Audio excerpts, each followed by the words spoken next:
En fait, je peins ce qui me préoccupe.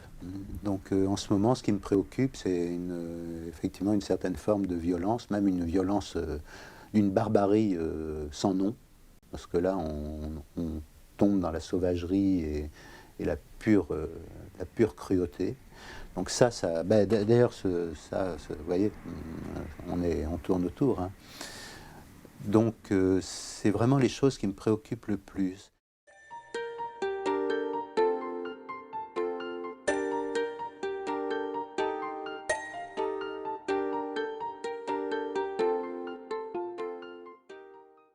Je m'aperçois que les jeux, il y a moyen de raconter beaucoup sur nos comportements d'adultes.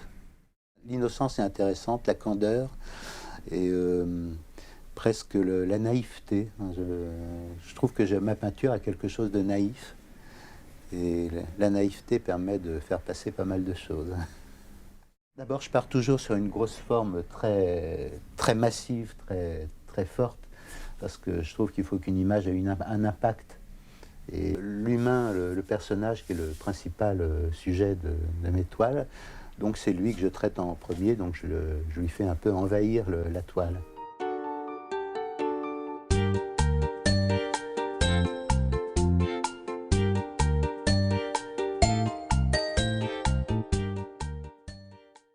Donc là j'essaie de donner une force au départ avec le dessin, puis après je rentre dans les détails, mais alors 1000 détails qui finissent par faire une unité. Et je suis très partant du petit détail qui explique beaucoup aussi dans un coin, parce que on dit toujours l'art, il faut aller à l'essentiel et tout, mais souvent, des fois, l'essentiel se cache dans des infimes petits détails. Ça m'amuse, je me régale. J'adore les paysages, les ambiances. Je suis très sensitif pour les ambiances. Donc une maison, un arbre.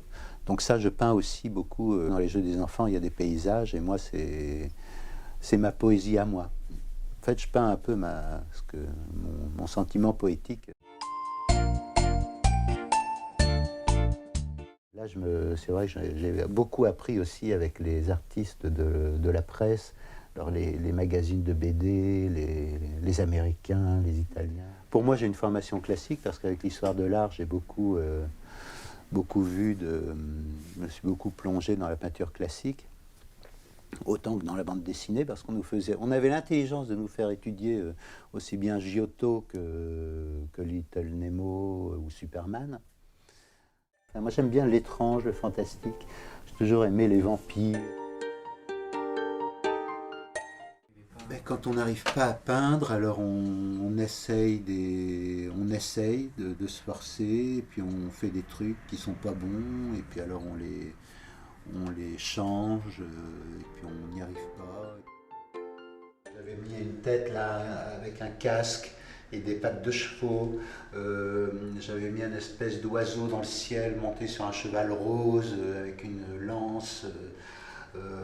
Et puis là, il y avait un squelette qui éclatait avec des os partout qui volaient dans l'air. Et ça ressemblait plus à rien.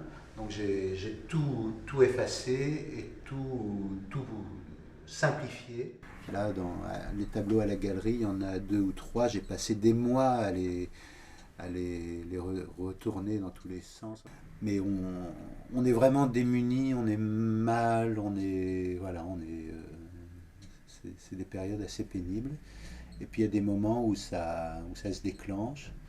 Et, euh, et là, quand on est content d'un résultat, on se sent mais soulagé.